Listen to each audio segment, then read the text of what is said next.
Welcome to Sterling Candidates Night for the year 2023, another exciting year here in Sterling. Tonight, our Candidates Night is presented by Sterling-Lancaster Community Television, and I'm Lex Thomas, your moderator for the event, and it's my great pleasure to be here with you and with our candidates this evening that are joining us both in person and via Zoom. On Monday, May 8th, Sterling residents will elect candidates for seats on a variety of town boards and committees. Tonight, we want to give voters an opportunity to hear directly from candidates whose names are on the ballot, and we want to give our candidates the opportunity to tell you, the voters, what they are all about and what they want you to know in order to make informed decisions on election day. All candidates were invited to participate in this event. Now, in addition, you can find a complete list of open seats and candidates on the Sterling Town website. Now, because this involves a lot of people in the public, we have a number of rules that I'd like to outline for you very briefly. First of all, I will introduce each candidate. In contested seats, that means in races where there is more than one candidate, candidates will appear together, and my selection has been based simply on alphabetical order. Each candidate will have 3 minutes to deliver an opening statement. Each candidate will then have 2 minutes to answer a question from the moderator, and that's me. Following my question, members of the public will have an opportunity to each ask one question plus one follow-up question directed through the moderator, which means that I will recognize the audience member that wants to ask a question. And that is whether it's live or via Zoom. Now, if you're attending this event via Zoom, you can pose your question in the chat part of your Zoom program. And candidates will have 2 minutes to respond to each question. Now, in contested races where there is more than one candidate for a seat, and tonight there is only one such race, which is for select board, where both candidates agree to participate, there will be an opportunity for one 2-minute rebuttal that they each get. And finally, each candidate will have 1 minute to deliver a closing statement. Now, although I'm participating via Zoom, I do have a stopwatch here, which I will activate at the start of each statement or response. And if we get to a point that is beyond the time limit, I will stop the candidate from speaking or the audience member. I respectfully ask you to abide by the rules, as they will help the event to run smoothly and allow as many people as possible to participate. I also ask that we observe the rules of proper conduct and speech, and that we refrain from conduct and speech that is disrespectful, prejudicial, inflammatory, or obstructive. So, with all that being said, I would like to start with the candidate for the Sterling Municipal Light Board. This is Andrew Gazorczyk, and he is on the ballot to be elected as a member of the SMLD board. And this is a 3-year term. Andrew, you have 3 minutes for your opening statement. Go ahead. Hi, everyone. I'm Andy Gazorczyk. A little bit about me. I moved to Sterling about 20 years ago with my wife, Sherry. 3 kids, two in college. One's a senior now, so going to be off in college next year. We'll be empty nesters at that point. Let's see. I went to Fitchburg State, graduated in '91 with a computer science degree. Worked at a couple small companies from there. I went to Cisco Systems, the networking company. We're over in Boxborough. Worked there for 15 years on different products. About 8 years ago, I moved to Red Hat, software company up in Westford. After about a year there, I changed to manager position, software manager. Let's see, and then I guess from the manager, we've grown the team. Right now it's about 50 people that I manage, 3 different locations primarily. Westford, Brno in the Czech Republic, a city about the size of Worcester, and then in Beijing, China. Let's see, I wasn't really prepared for a speech or anything. Why I'm running for the board is, I guess many of us know, you start getting some free time on your hand, and my wife working at the town hall, I could see there's plenty of opportunities to help out, and I thought that's something that I would like. Definitely seen the people at the town hall. It's a great group. They seem to be really dedicated, also have a little fun along the way, so that's something that I like, and I hopefully from my work experience can do the same thing for the town. Why the light board? I've always been interested in like kind of engineering and technology, learn through manager, working across groups, communities, groups of people is something that I really like. Got a lot of enjoyment out of that, and hopefully been successful at. You know, hopefully I can help out in some way and take the light department and keep it as a great asset to the town, and keep growing wherever it's needed. I think I'm under time, so I don't know what to do now. That's perfect. Thank you, Andrew. My question to you is that SMLD has proven to be a leader in the public utility sector for the past few years with fiber optic and everything else that they do. What do you see as priorities for maintaining its edge and increasing service to customers? And what are you most looking forward to achieving as a member of the board? And you have 2 minutes to respond. So I think the best thing is keep going the way it is now. I met Matt last week just to learn a little bit more about the light board, what it does, where it wants to be going, and I was overwhelmed with everything it's done in the last 20 years. Just its investment in the town and keeping the rates reasonable. You know, talking to people, just like a lot of people at Westford, and their rates are double, triple that we have here, and that's all the work over the past, I don't know, I guess 20 years. I forget what Matt, how far he went back and kind of told me the history of things, and keeping that going. Some of that is, you know, like the solar, I guess they call them farms around town, and then the batteries that go with them. I didn't realize how much work that is just to get the grants and then I'll set them up, and how they use the light department to save the cost, but also use that expertise to set it up the right way. So keep going with that. And then, you know, whatever new things come up, I don't really know all the grants and the avenues to get money to do the new projects that keep it just a great thing for the town. To me, that's probably the most challenging part, is finding those things, using the different grants or I guess tax money that comes in to keep it, tax money like kind of the state or federal level that we could utilize to keep it low rates, and a great thing for Sterling. You know, Matt could talk forever about it, so I don't have too much more information. But that's my main thing, is just keep it going the way it is and look for the new things and help out in some way. Thank you, Andrew. Are there any questions from the public? I don't know what to do. So do I? Roseanne Matt.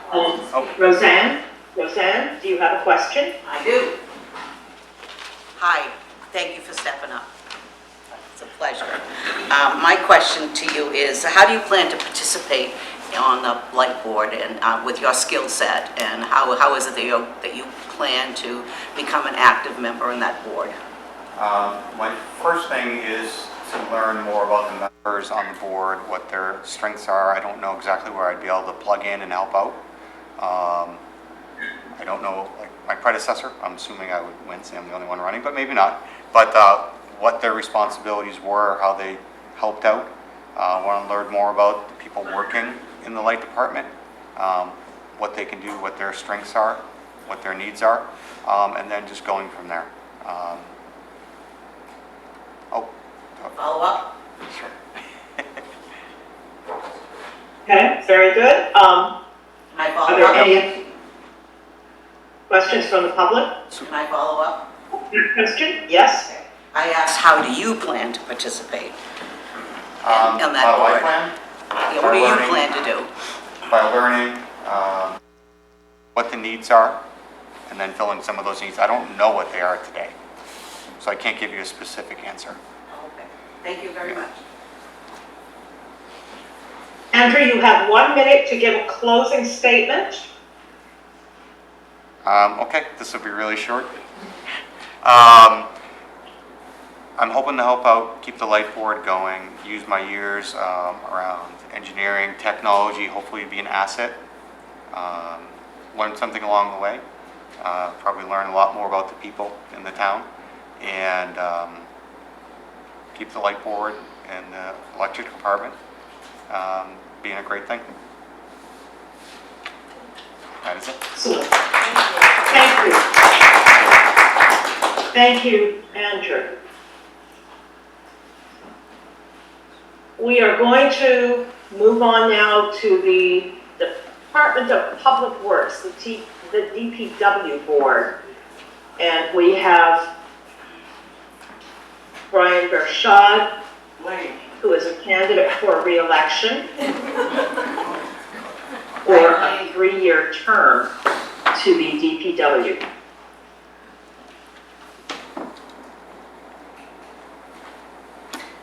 Hi.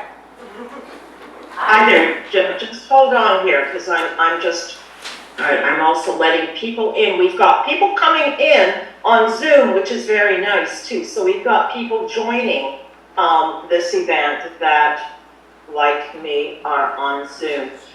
All right, so we've got Blaine Bershad here. He is the candidate for re-election for a 3-year term to the DPW board.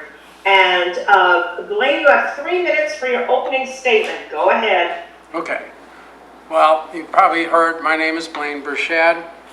I had sent my resume so that it could be put in the Sterling Meeting House News, but evidently they didn't have enough room to put in all these resumes. Well, the reality is that my resume is pretty long, and it's pretty long because I have a varied life experience. I did development in Vermont. I did architecture. I'm a retired licensed architect, and I did a lot of construction. We did land development, as I said, and we did highway bridges, all sorts of DPW stuff. And I learned a lot about what not to do and what to do. And so when I ran 3 years ago, I had come to the DPW board a couple of years before I ran to try to get a sense of what was going on. And I felt that at that point in time, the town was still almost operating like it had 2,000 people in it, and it didn't. And that it needed to have more systems, and it needed to have more encouragement to shoot after what I call best practices. Something SMLD, I think, has been doing for 20 years or so. Well, 3 years ago, when we started the board, when I started on the board, we had the original superintendent, and we had 2 more interim superintendents. Now we have the 4th superintendent, and in that 3 years. And Ryan Meridian, our new superintendent, is a gem. Equally so are the other 2 board members. We have made a commitment to work together, and it is turning into a very productive board. We do evidence-based thinking, and we make our decisions with data, not from the gut. And it's a joy to work with these people. The three of us are completely different. We have completely different skill sets. And it's truly a joy to work with them. We've done a lot of good stuff. I think that's the end of my statement. Les, if you want to ask me a question, go for it. Thank you. First, I want to ask you a question. I know. Like the DPW, I think of the DPW as being an infrastructure department in that it's involved in some way in almost every project and issue in Sterling. What were your most significant achievements in your mind over your first term, and what do you consider yourself to be an expert in? And you've got 2 minutes to respond. All right, I'm going to answer the last one first. I like to collaborate. I like to collaborate with equals. I believe boards should talk to each other. I believe that board members should talk to each other, and we're trying to do best for our town. What we've done in the last 3 years is we established a pavement management plan, which is basically finally following what the Army Corps of Engineers put together as a basic way of doing it, where they rate each road, and it gets a little complicated to explain, but we now have a pavement management plan in this town. And in fact, because we had the pavement management plan, we can also start a water master plan, which we have now too. And we've done this all in the last 3 years. The water master plan gives us the ability to know which lines we need to change before we do the roads that are over the lines in some areas. And it's really been tying in the budget, tying in the workloads, and working with the various engineers that we've turned the Sterling DPW in probably one of the top DPWs in the Commonwealth right now. And we do have work to do, everybody does, but I'm very proud of all of the work that people have done, and I'm proud to have been part of it. I don't want to sound like I'm taking credit for any of it. I'm taking credit for being on the team that did it. And that's what we do. We work as a team. And it's not just one of us, it's all of us. And so if it sounds like I'm sort of deflecting things less, that's because it takes a team to get this stuff done. It just does. Thank you, Glenn. Okay. Thank you. Are there any questions from the public? Yes. The audience? We have a couple. Yeah, Please come up and introduce yourself, please. And state your question. Hi, I'm Angela Gradarati. I live here in Sterling, and I'm very pleased, Blaine, that you're running again. I really feel like you brought us into the 21st century technologically, and I admire your ability to collaborate, and I really hope that that would be a model for the rest of this town. When I first got here, I just was amazed that committees didn't talk to each other. It just sounded crazy to me. But I'm pleased that you're going to be on the department again. I'm really glad about that. I had 2 questions. I've had to do water testing several times, and I'm just concerned about what that means. I feel like I've had to test my water like every couple of months. And I know that we have one well that's down. But the other question is, and I had asked you about this a while ago, is there any chance of getting smaller trash bins and recycling bins? We had talked about that possibly. We didn't have any choice. We just got these monstrosities. And Right. I mean, I'm happy for the large recycling bin because I like to do more recycling than trash. But I guess those are my questions. Blaine, you have 2 minutes to respond. Okay, good luck. All right, the water is fairly complicated because there's a lot of different state regulations that oversee, that we have to follow. There's a lot of people with old faucets. We're an older town. And the old faucets, some of them have lead in the brass. And when the randomly chosen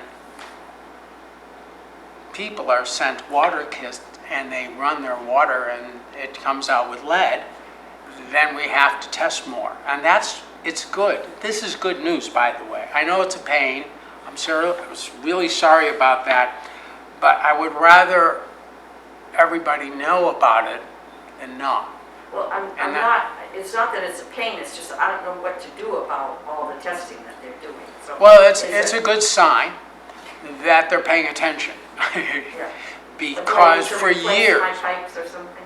well, I don't think there's that much lead in your pipes. There might be some in the solders because depending on when the buildings were built and Yeah. all of that, it's a history lesson. But when it comes to making sure, the short form, if you want to make sure you don't actually ingest any water that has lead in it, run the faucet for a little bit before you use the water. It's that simple.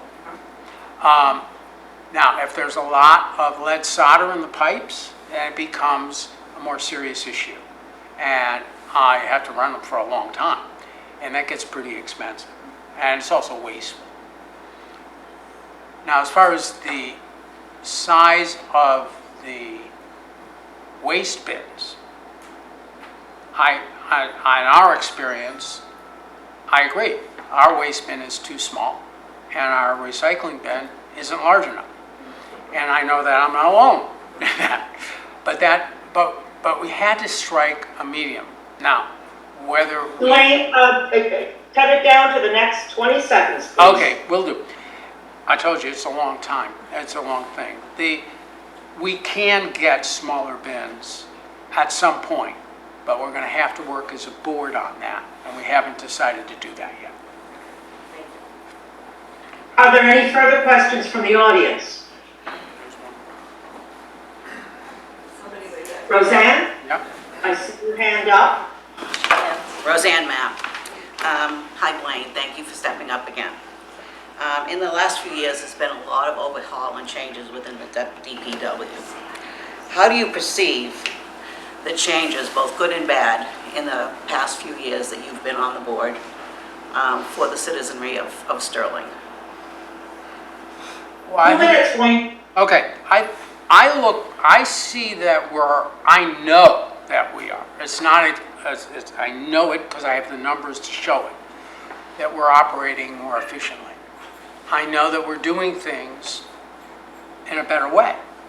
We're developing systems that will give us costs, and that is efficiencies. That is giving us efficiencies that are just wonderful.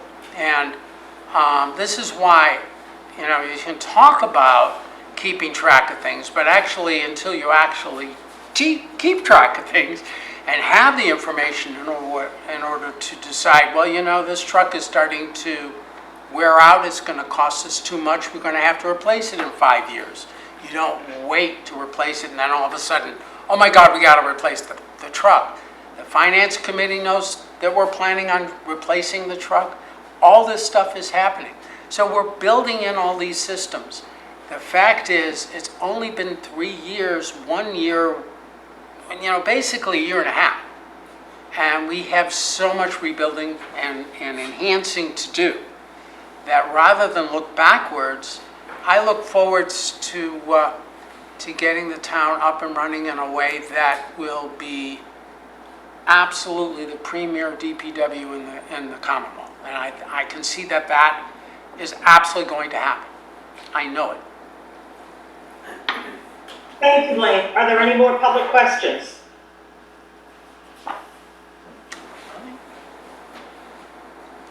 If not, then Blaine, you have 1 minute for a closing statement. Oh, I do. You do? Well, I Here like to talk a lot, but I think I've spoken a lot here, and I would like to hear more from the other candidates, so I don't want to take up any more time. But thank you so much for giving me the opportunity to run.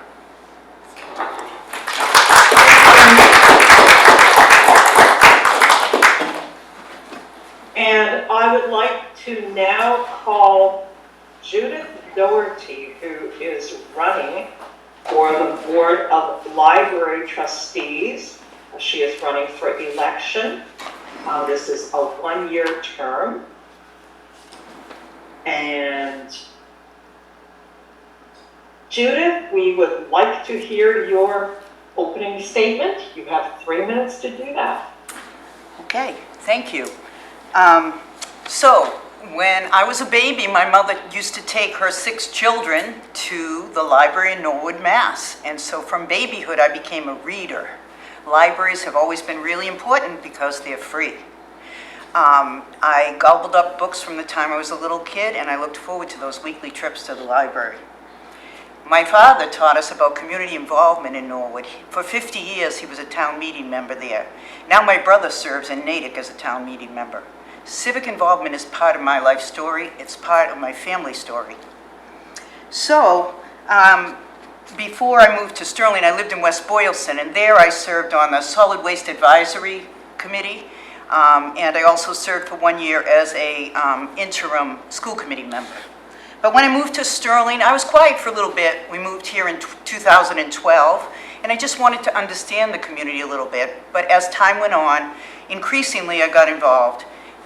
So presently, I'm the chair of the Cultural Council here in town. It's my 3rd year serving on the Cultural Council. I love it. We're very dedicated people who care about the arts and want to see people get involved and have fun and do things together. I also started doing the senior program, senior work-off. That's pretty interesting for any seniors who don't know about it. You can shave off a little of your tax, real estate tax bill by working in the town hall. So first I worked in the Board of Health doing filing. Then I worked in the rec department a little bit, just helping to fill in when there was a staffing shortage. And presently I've been working for over a year in the senior work-off for the clerk's office. I also have served at the town as a town election officer at elections as they come up periodically. So, let's see. I was a teacher for over 30 years. I taught elementary school, high school, and college. I love kids and adult learners too.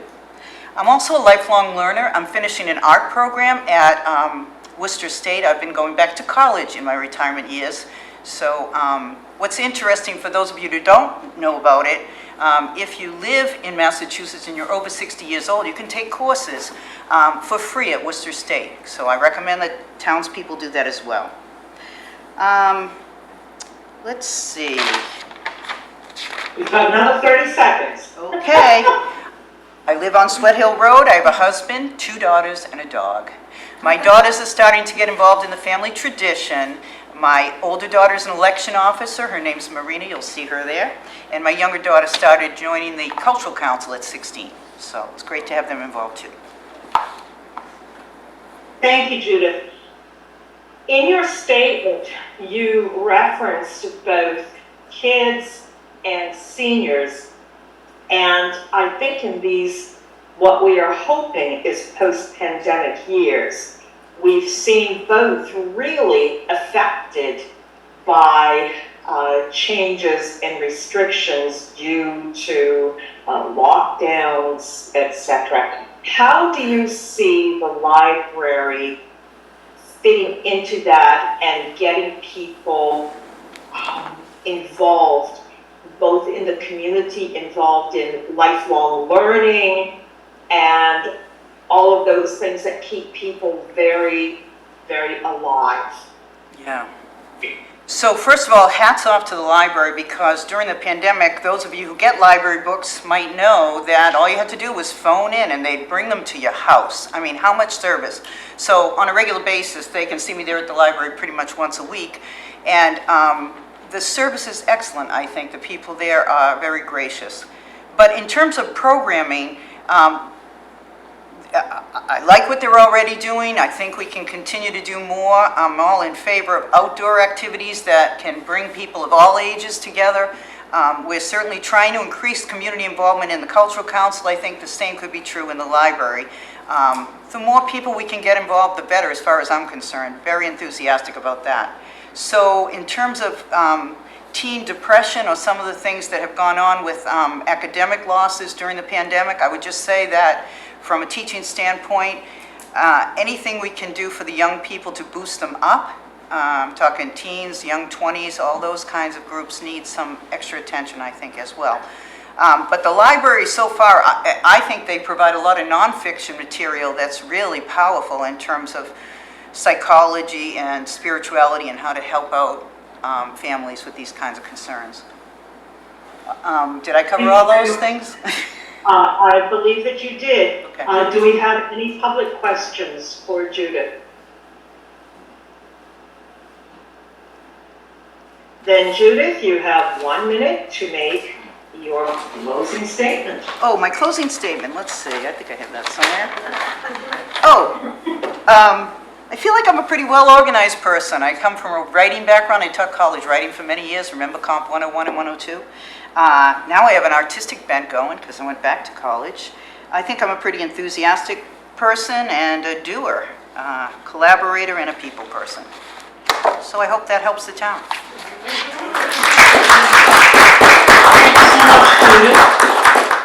And I invite up now to the hot seat our candidate for election to a 3-year term as constable, Susan LaJoy.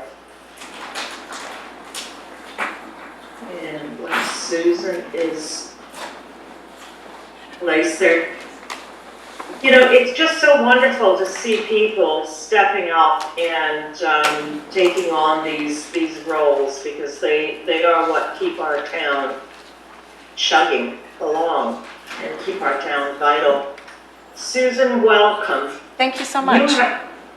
You have 3 minutes for your opening statement. Not sure I'll take all 3, but I'll do my best. Just a little background on me, where I came from and what my background is. I grew up in Worcester. I moved to Sterling in 1995 with my family.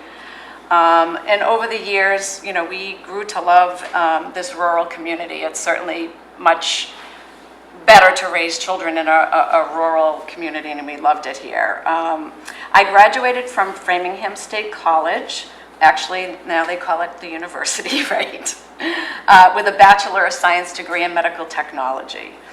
Then I worked at various hospitals for 15 plus years before making a career change to support the family business, which is LaJoy Investigations, Inc. It was founded in 1989 by my husband, John, and it's grown to become one of the most well-known and respected investigative agencies in the state. I started off as the office manager there, and I quickly realized that my affinity and expertise for investigative work was there. It's kind of a science-based field, so I could take what I learned as a medical technologist and science-based and apply it to solving issues and finding people, etc. So I decided to obtain my own private investigative license and have held one since 2010. Sadly, my husband passed away last August, so I am now the owner and lead investigator of LaJoy Investigations. And I decided to run for an elected office, really to give back to the community. It was wonderful raising my family here, and also trying to step out and do something different with my life at this point. And there's 2 reasons I chose to be a constable. Is, my expertise in the private investigation field can be directly applied to this position. And I also noticed doing some research, not just for Sterling, but other communities and nationwide, women are very underrepresented in this field. So and women can be quite an asset in certain circumstances. You know, just like in investigations, some people will talk to a woman more than they will to a male private investigator. So it's good to have both men and women involved in the field, and I thought I would try this opportunity. That's it. Thank you so much. Susan, I have a question for you. Do you feel that Sterling's needs have changed in the aftermath of the pandemic insofar as the role of constable is concerned? And what do you see as the issues that take priority at this time? And you have 2 minutes to respond. So I haven't been a constable yet, but in the investigative field, there were quite a few changes. Difficulty getting in touch with people, trying to meet people to take statements, trying to meet people to, give them documents. It was difficult because nobody would answer their doors, et cetera. But hopefully, we're out of that now where, people are, coming out of the pandemic. We did have a policy with the company, about mask wearing, about, having people sign when we met with them directly that, that they understood the policies that we had in place. So how to apply that to Sterling, I would assume similar things happened for the constables here. Thank you. Are there any public questions for Susan? Lady back there. Yes? Roseanne, is that you? It's me. Hi. Hi. Thank you for stepping up for You're very welcome. the town of Sterling. Appreciate that. I've never heard of your investigatory agency. I have a question. What kind of investigative work did you do? Was it criminal? Was it civil? Both. Did both? Yes. Okay. All right. And I know that you haven't been in the position of constable before, but I know. But how do you see yourself being in that position? I'm not sure exactly what the question is. Yeah, what do you feel that your qualifications are outside of your investigative work to be in that? Okay, yes. Well, I mean, the primary position is, for a constable, is to keep the peace, to attend the town meetings, the elections, and to serve papers for whatever, I haven't had the opportunity to get that information, all the specifics, but I did read up a lot on it, and usually it's the selectmen, if I'm correct, that would request the constable to serve papers for civil situations, correct? So I'm very much a people person. In my career, I need to go out and knock on people's doors, get them to talk to me. Private investigators don't have any policing powers. We can't make people talk to us, so we have to find some sort of communication with them that will, get them to want to cooperate with us in sometimes very difficult circumstances. Thank you very much. And again, I wish you every success if you should be elected to that position. Thank you. Thank you. Are there any more public questions for Susan LaJoy? Gentlemen.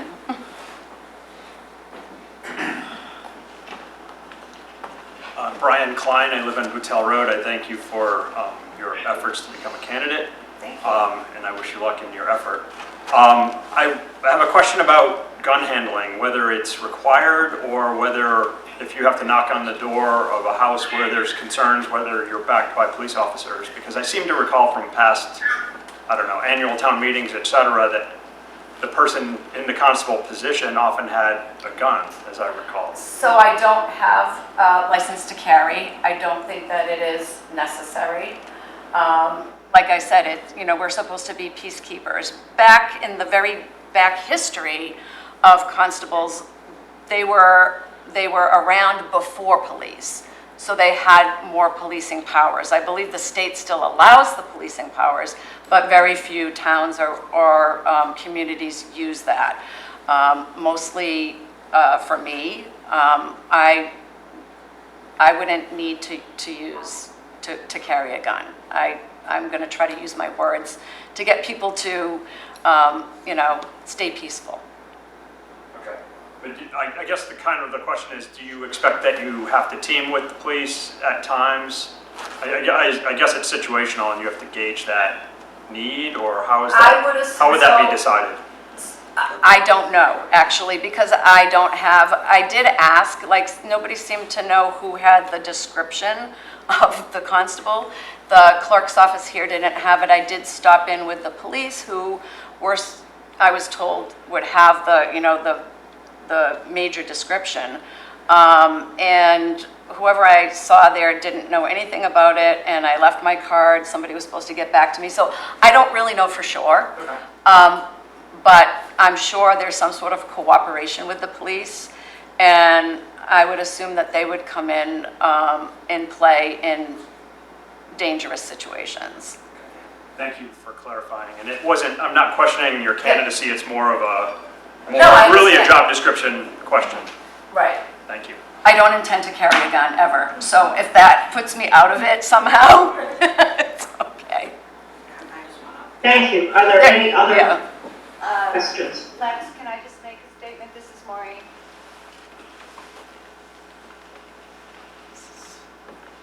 Are there any further public questions? Oh, okay. Maureen? Lex? Susan, thank you for stepping up and stepping in and trying your hand at this. And just to clarify, our constables do not carry guns. Yeah, Brian remembers a couple of years ago when they did, but you're not required to, and they don't advocate that you do. So no need to go get your permit. Thank you. I was never going to, but okay. Roseanne, you. you have one more question? I No just- follow-up, just a No, question. no, I have a question. There was another candidate for this position. Is that candidate on Zoom or available for questioning? All candidates were invited to attend this evening, and we have the candidates who responded and who have shown up. Okay, I didn't know if they were invited to do it via Zoom also, so that answers my question. Thank you. Yes, you have the option to do it by Zoom or in person. Thank you. If there are no further questions, Susan, you have 1 minute for a closing statement. Very good, thank you. I just want to thank, everyone for coming this evening, and for the Sterling-Lancaster cable for hosting this. The only other thing that is pertinent, I would assume, is I am a notary public already, which is necessary for serving. You must have notarized signatures. It's required in Massachusetts to have a $1,000 bond. I already have a $5,000 bond for my agency. So licensed, insured, bonded, notary, I'm ready to go. And thank you so much for giving me an opportunity. Thank you so much, Susan. Thank you. We would now like to welcome Jamie Winters, who is a candidate for election to the Wachusett Regional School Committee for a 3-year term. And I do remind, in response also to Roseanne's question a couple of minutes ago, that all candidates were invited to participate this evening. And we have here the candidates who have responded. Jamie, welcome. Hi, thanks for having me. And you have 3 minutes for your opening statement, Jamie.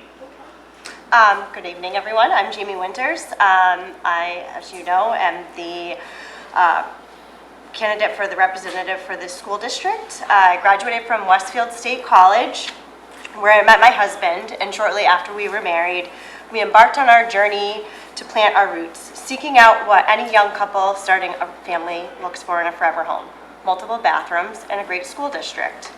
We moved to Sterling in 2017 and immediately felt at home. The quaintness of this farm town captivated us, and we could not be more proud to raise our children here. I'm the mother of 2 girls, a first grader at Houghton Elementary and a very eager incoming kindergarten who will start there this fall.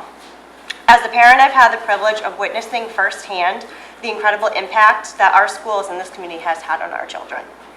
But I've also seen the hardships our district has faced, including the effects of the coronavirus pandemic.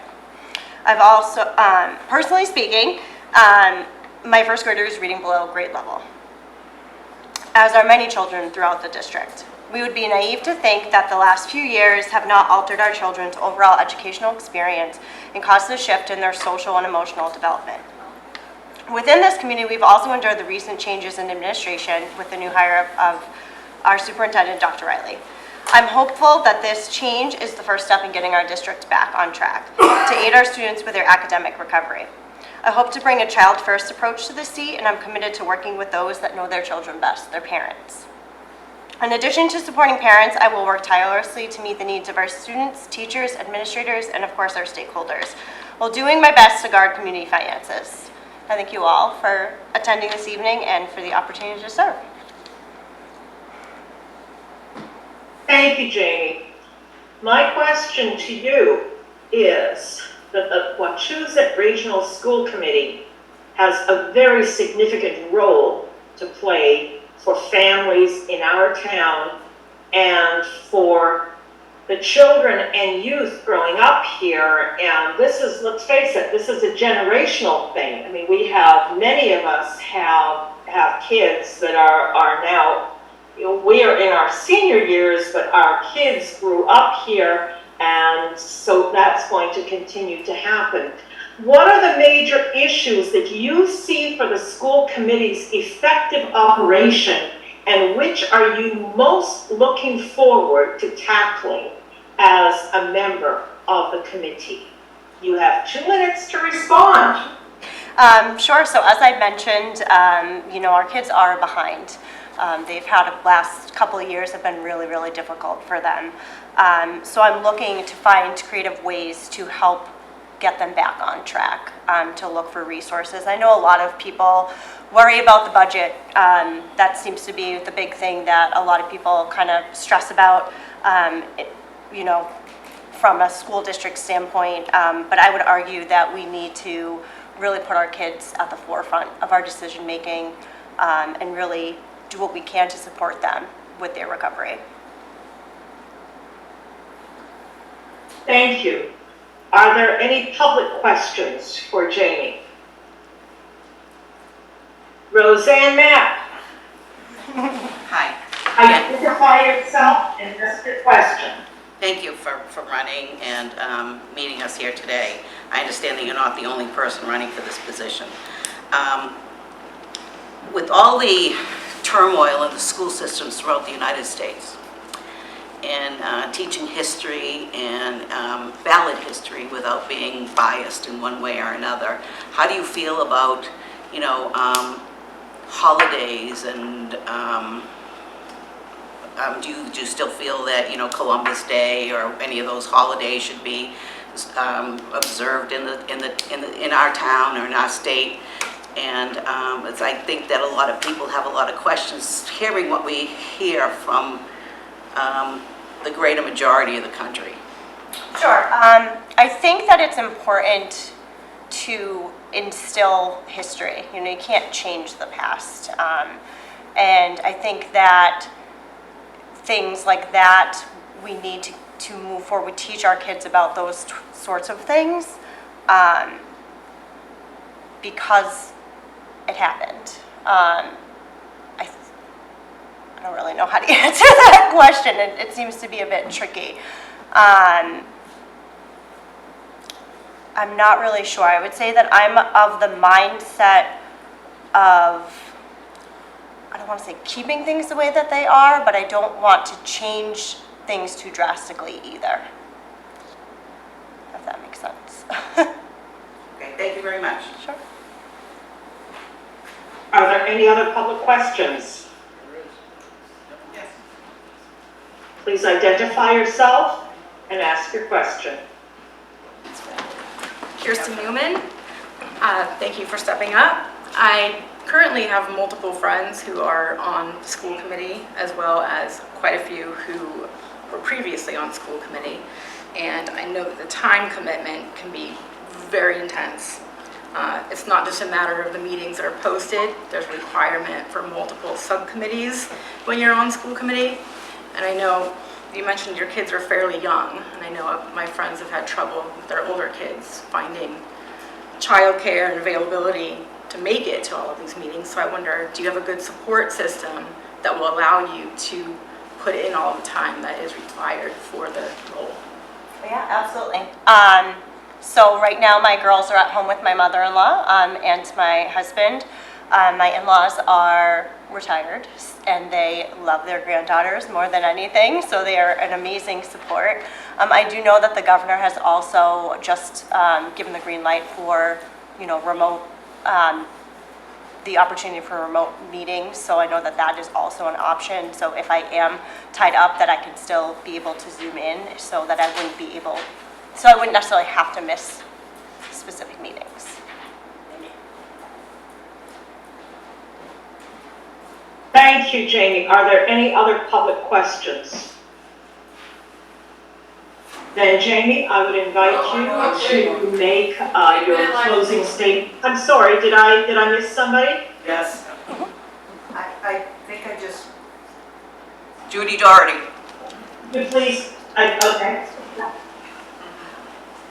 I think I feel that I'm familiar with your commitment to your children and the children in our town. My question is, I didn't hear much about any career background or any kind of skill set that you might bring to the committee. So if you could comment on that. Sure. So currently I work in public transportation, so I have some experience with municipal government. Our organization is run with an advisory board, so very similar to a school committee. Prior to that, I worked in health and human services, and before that, I was in construction. So I have a lot of eclectic experience that I think could be an asset. I also, I'm a mom first, so I'm gonna fight for your kids as much as I'm gonna fight for my own, because I think there's no better investment than, our future. And those are our kids. Thank you. Thank you, Jamie. Are there any other public questions? Then I would invite Jamie to make a closing statement. You've got 1 minute. Sure. So I actually pared down my statements because I thought it was only 2 minutes. And I thought my opening was a little winded. So again, I just want to thank you guys all for being here and for listening to me. And I hope that I will be able to serve you on the school committee. Thank you so much, Jamie. And now we have 2 candidates that I would invite up that are vying for one available seat for a 3-year term on the select board. And these candidates are Neil Edward Lefebvre and Kirsten Newman. And once I see that they are in place, we can get started. Fantastic. And my ordering here has been done alphabetically. So to start with, so what I'm going to do is you'll each have the time to do everything, and so it'll all be in tandem. So Neil, first of all, you have 3 minutes for your opening statement. Okay, well, thank you, Lex. My name is Neil LaFave, and I'm running for the soon-to-be open Select Board seat, which currently member John Kilcoyne is retiring from. I just want to take a moment and thank Mr. Kilcoyne for his years of dedication and the hard work he's done for the residents of Sterling. My wife Sarah and I moved to Sterling in 2009. We decided on Sterling because it's the definition of what a quaint New England town is, as well as the connection of my family's nearly 100 years of history in Sterling. My grandmother Marie moved to Sterling in the early 20s with her parents Homie and Sophie Boucher. They lived on North Row and owned Locust Grove Farm, which is now mostly owned by the Padula family. My grandfather Archie LaFave moved to Sterling from Island Pond, Vermont in the early 20s and worked for the Martin farm back in the day selling milk and eggs. The family rumor was that my grandfather got in a fight with the headmaster up in Island Pond, Vermont, and didn't want to go back to school, so he moved to Massachusetts. That I cannot confirm or deny. My grandfather Archie and my grandmother Marie met in Sterling and raised my father Eugene, my uncle Archie, my aunt Teresa, and my aunt Connie on Pratt's Junction Road in the old white schoolhouse, which my grandfather converted into their home in the 30s. My grandfather Archie then worked as a state highway employee at the old state pit, which is still on Bean Road in town. He also was a Sterling part-time police officer in the 40s and 50s. My grandmother Marie worked for the Pratt family as a caretaker and a housemaid. My parents Alice and Eugene LaFave recently moved back to Sterling after a long stint in Florida. I grew up in Lancaster as the youngest of 8 children, but would spend time as a kid at my father's store, the Sterling Village Meat Market, which is right near Woody's Barbershop in the center of town. None of this qualifies me for select board position, but it gives me the responsibility to run for the position, having long family history in the town of Sterling.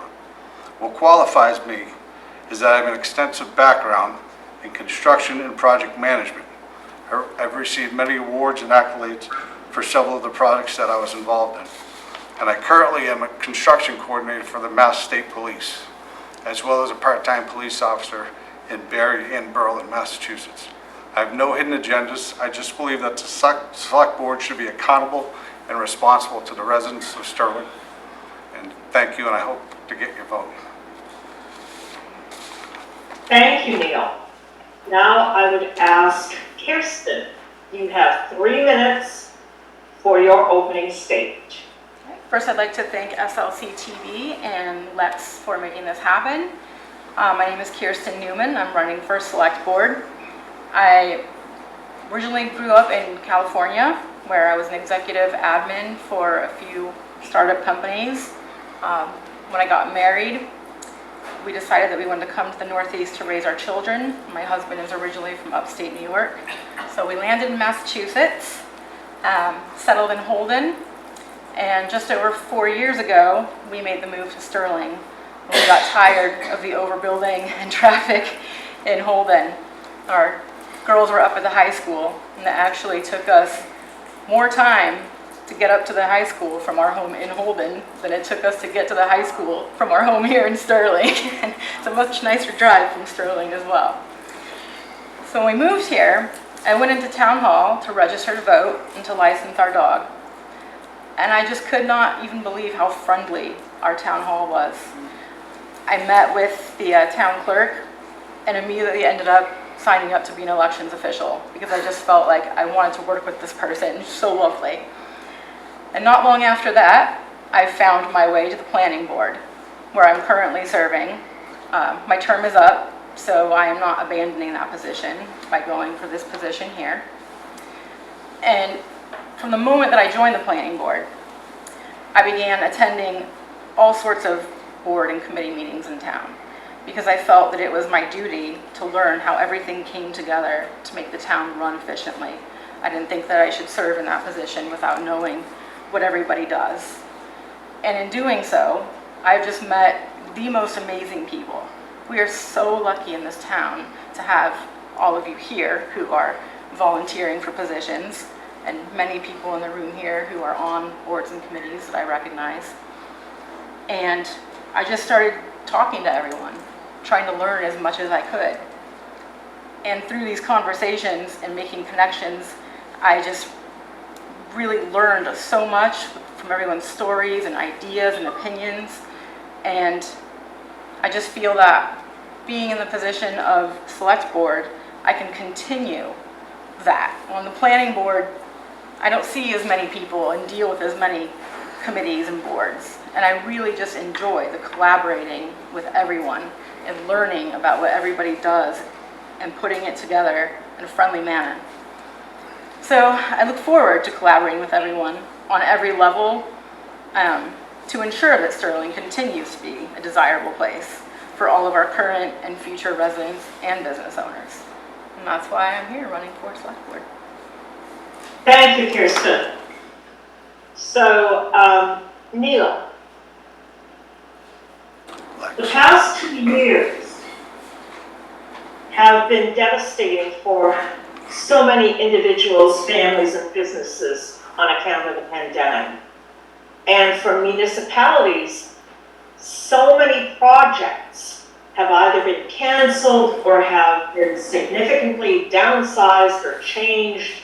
As we now head into, hopefully, a post-pandemic period, I'd like to know what you, as a member of the select board, feel are the most important initiatives to fast track for Sterling, and you have 2 minutes to respond.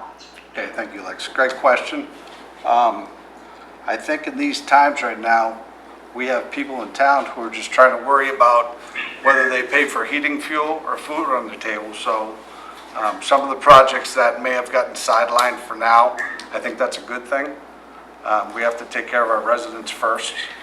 And I don't want to be like surrounding communities where the tax rates are through the roof, where people can't afford to live in the town anymore. We have several families that live in town that have been here for generations. And we have to be responsible for those people so that they can remain in town and live for several generations more. I think the select board, it's a difficult choice that you have to pick which projects are going to benefit the town more, whether it be downtown projects or projects that are outside that help a certain area in the community. I'm not currently on the select board, so I don't have a list of projects that they're working on currently, but if voted for select board, I'll dive in because I'm a problem solver. So I think there has been a few difficult years, but with the board members, and the town has some great, like the highway department, the electric, Sterling Light Municipal, we have some great leaders in those positions. We have some great leaders on the board that are here tonight.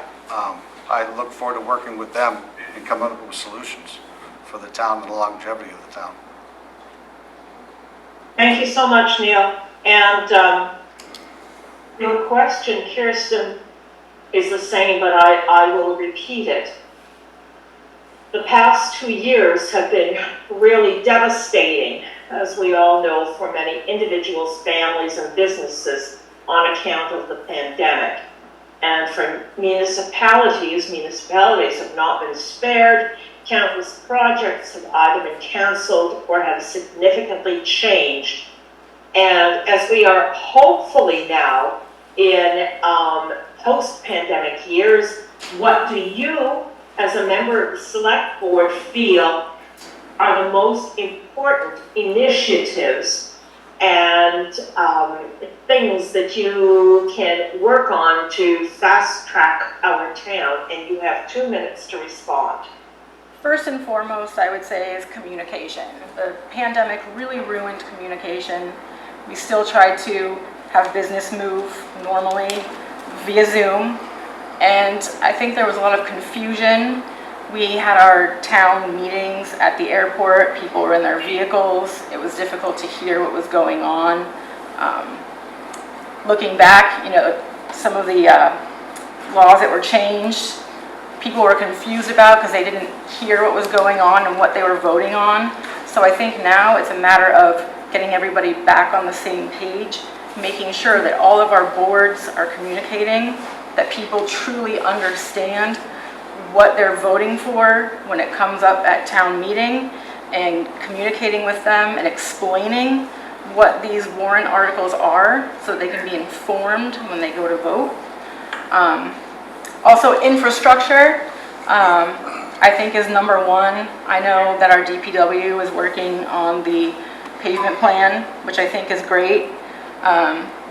Possibly, we're doing the center of town. Hopefully, someday, getting some sewer, maybe up the main roads like Route 12, so that we can encourage some more business to come into town.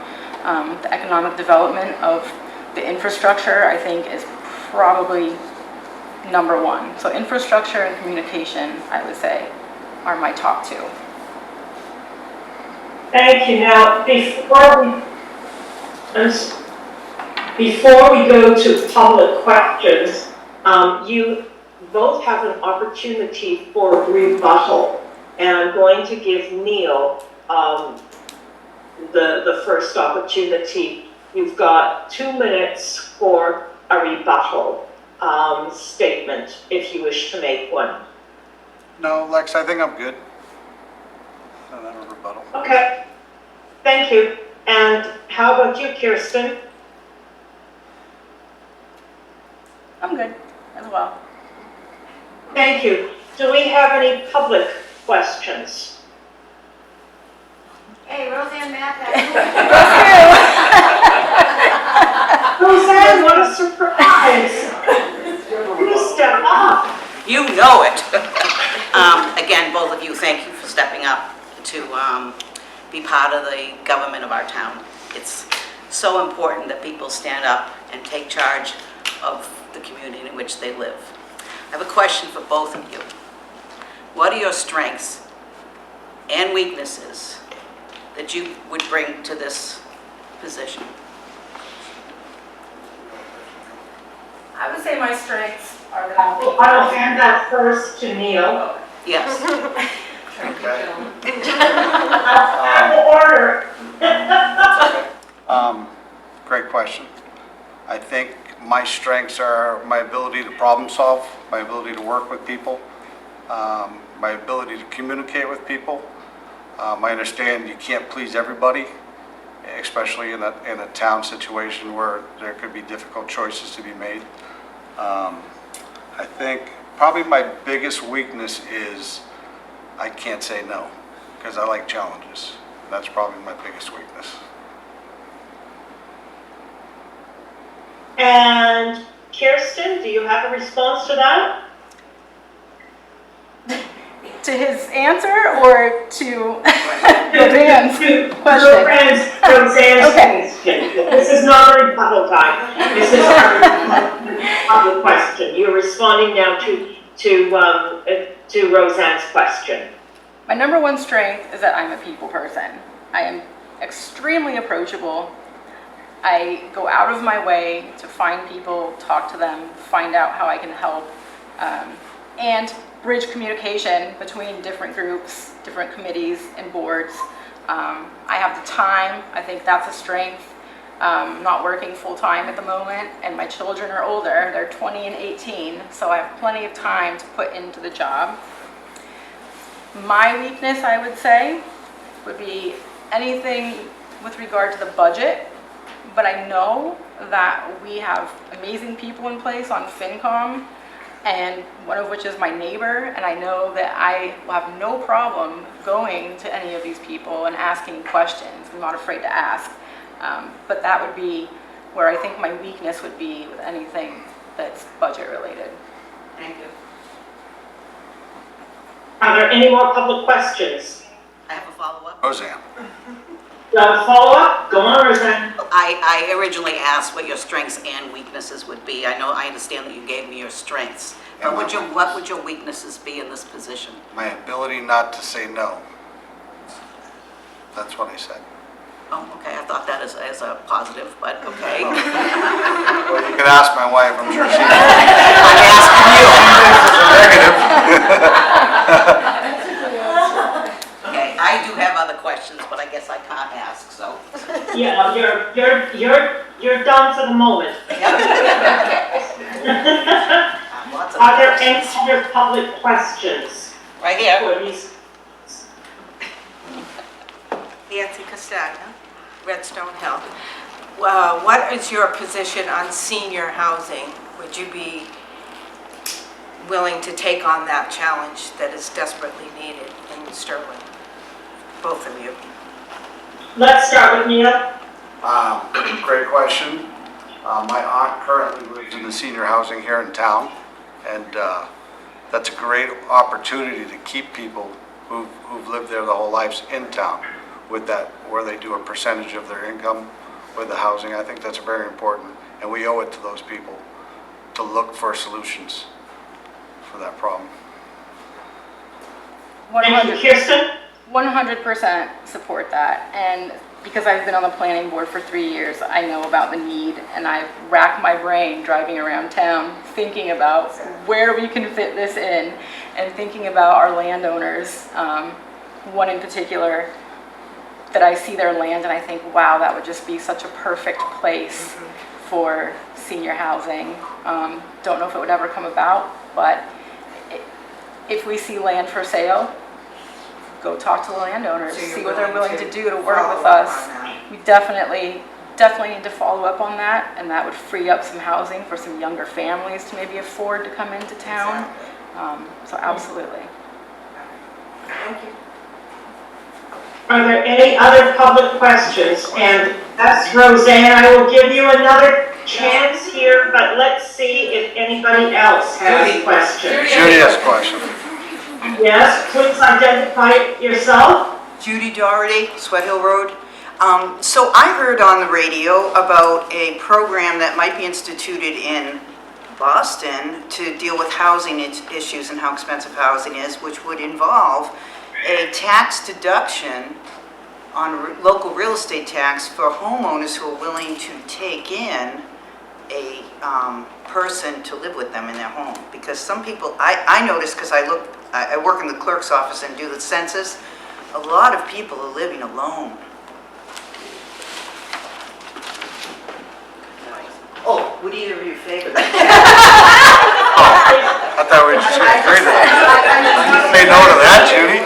You favor that, kind of. What is your question, Judith? Would you favor such a thing as a tax deduction for someone who were willing to take somebody into their home to live with them, in that way deal with the real estate situation we have going? It's a different idea, but Good question. it's No, being it's talked about. thinking outside the box. It's definitely thinking All right, outside the box. let's hear from Neil. Do you have a? In regards to that, I'm sure there's a lot of legal issues behind that, because you don't want people just taking in, Advantage.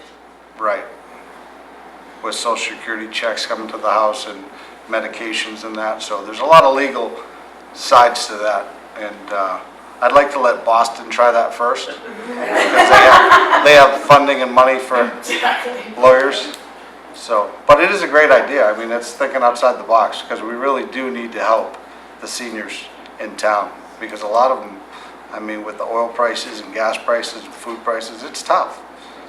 So we really need to take care of them. So yeah, I'm not sure how And do you have a response? Not sure how we would enforce that. It is an interesting idea.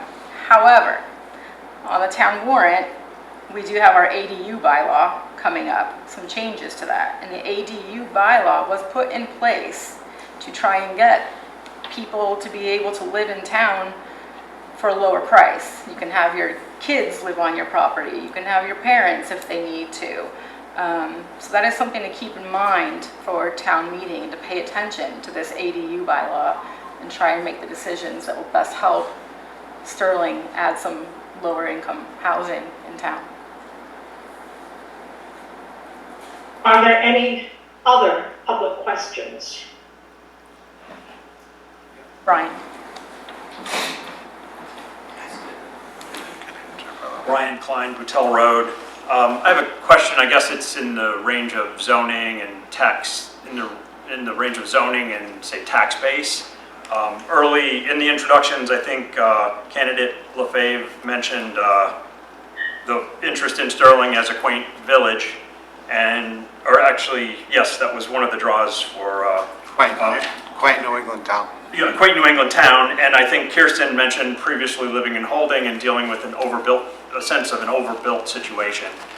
And so my question is, in order to maintain livability and keep the tax rate at a reasonable level for residents, what opportunities do you see to build the tax base commercially or industrially to help defray cost of schools? Because commercial entities and industrial entities bring the advantage that they don't bring school kids, which, as far as I recall, is about half of our tax exposure.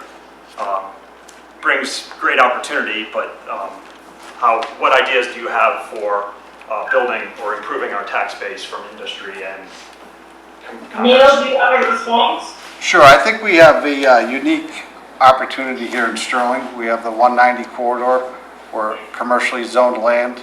I know in the past we've looked at those areas and we've tried to get businesses to come to town. I think we need to pursue that area because it doesn't affect the downtown area. It doesn't affect it traffic-wise because you have access to 190. And as far as, I think you're talking about 55 and over community, sir? Is that something that you're? Industrial and commercial only. Oh, okay. Yeah, so I think Sterling has a unique opportunity. We have Choxet Road, we have the 190 corridor to improve the tax base there with the town. Kirsten? So we are fortunate in that we have a fairly new town planner.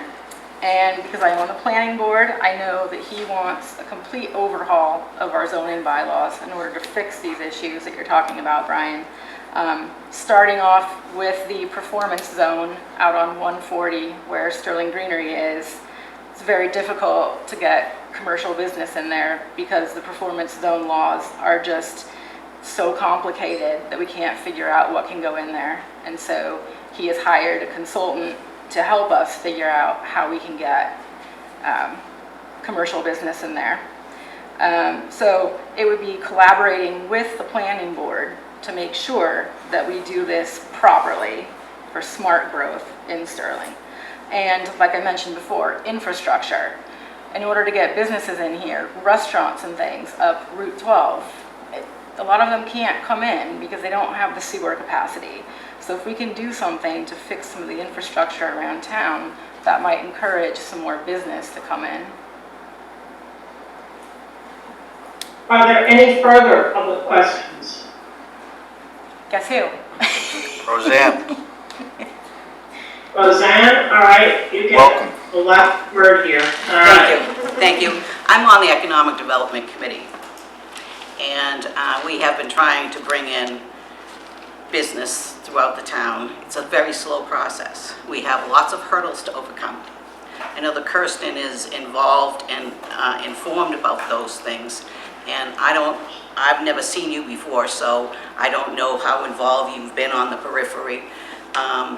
But just case in point today, there was a person who's interested in coming into town, and our ability to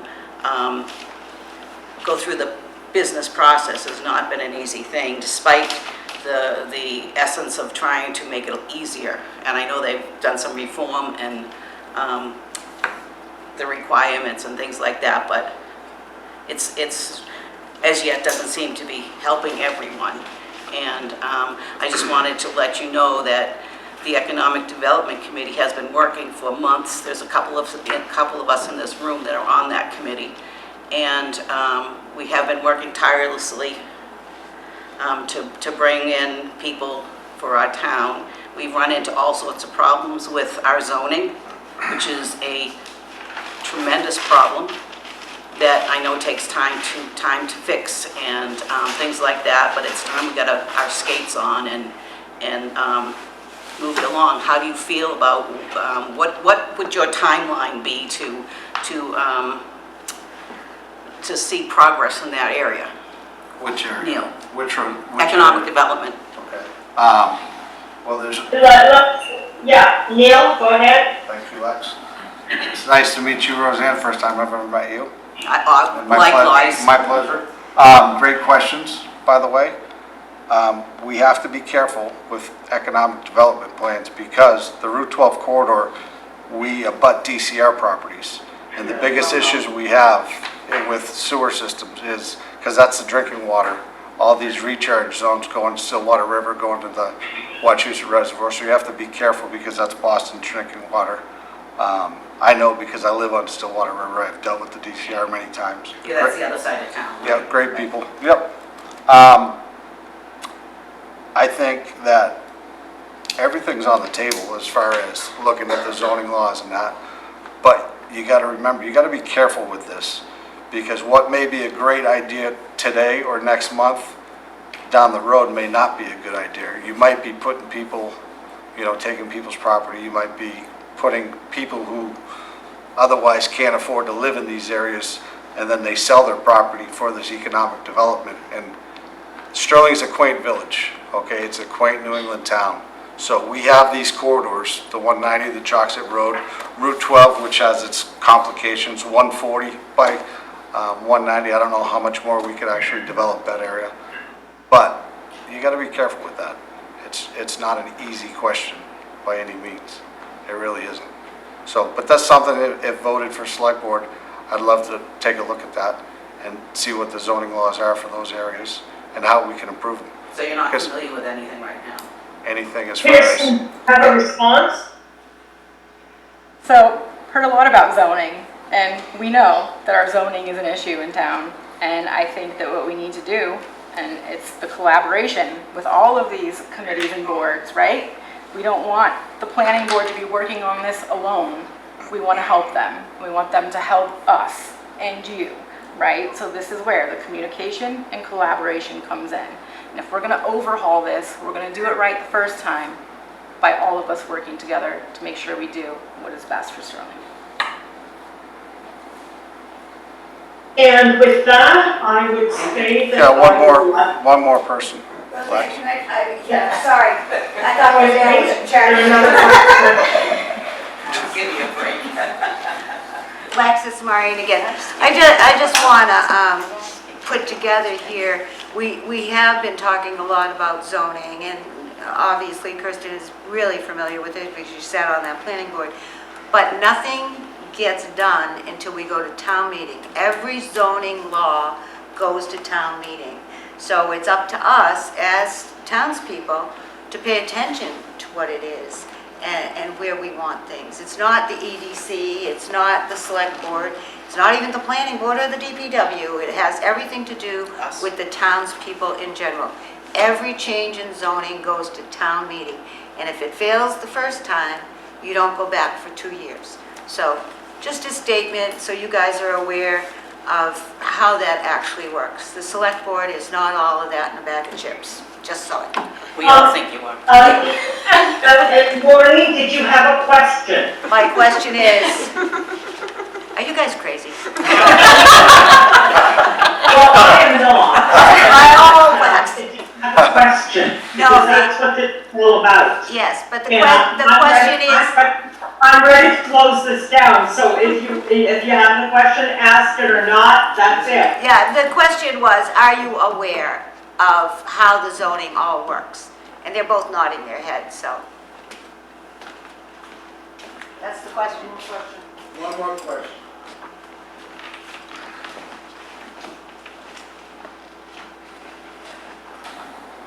Hi, I'm Angela Graderati.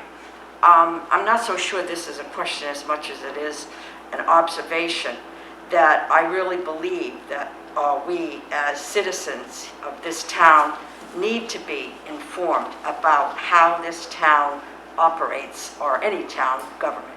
And I guess my question is, how can we help to get that information out to all the people that live here so they can make an informed decision when they go to the town meeting? And I'm thinking that there hasn't been enough in terms of getting out communication to the town people through our town hall, through other agencies, groups, committees. So I would like to make a pitch for getting more information disseminated in whichever way we can all participate in that. Thank you.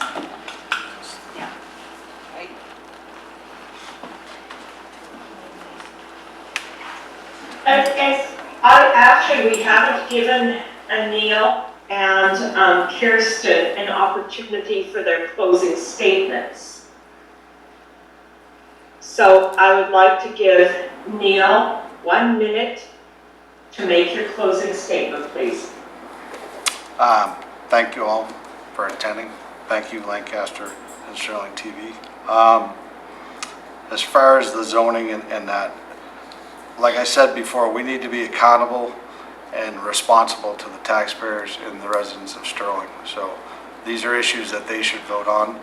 These are issues that as the groups and the board members, we should discuss, and we should put them out to vote for the townspeople. It's their town, it's not our town. There are a lot of great questions. And Roseanne, great questions. Thank you for that. That's all. Thank you. Kirsten, do you have a closing statement in 1 minute? Sure, I'm going to start with the zoning laws, and I am aware that they do go to town meeting. However, the articles that are put forth at town meeting are put together by our boards and committees. And so that's why we still need to work together to make sure we put forth good articles for our townspeople to vote on, so that we're not going back years later to fix them. So I still believe that collaboration between all the boards is important before we get to the point of town meeting. With that being said, I chose select board to run for select board this time around because I do very much enjoy collaborating with all of the different committees and boards that are in this town. We have such great people to work with. And so I think that I would be better to serve the town because I will take the time and energy to speak to everyone and know what's going on before I sit down at this table for a select board meeting. I will know what's going on with each board and committee and be able to make informed decisions based on what everyone is doing for the town. Thank you. Well, there you have it, voters of Sterling. There are the candidates who chose to participate in this evening's event, and I do remind you that all candidates were invited to participate. I am most grateful to those that did.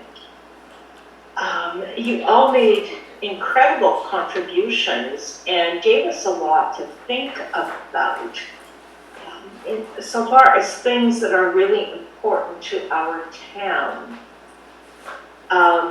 Also, thanks to our viewers, and we have people on Zoom, so thanks to all those people who tuned in and did all of that. Now, I just want to remind you that our Sterling Town Election Day is Monday, May 8th. The polls will be open at Houghton Elementary School, which is located at 32 Battelle Road, and that polling station will be open from 12 noon until 7 p.m. But in addition, there's a vote by mail option, yes. And so that's available to all registered voters. And let's see. Now, Monday, May 1st is the last date that you can apply for mail-in, absentee, or early voting ballots. So you've got to get those in soon. And let's see, what else can I tell you here? Now, also, all mail-in ballots or absentee or early voting ballots have to be submitted by Monday, May 1st. Those are for the applications. And then to submit those ballots, it all has to be done by mail, drop box, or in person in front of or a drop box in front of the Buttrick Municipal Building by 7 p.m. on Monday, May 8th.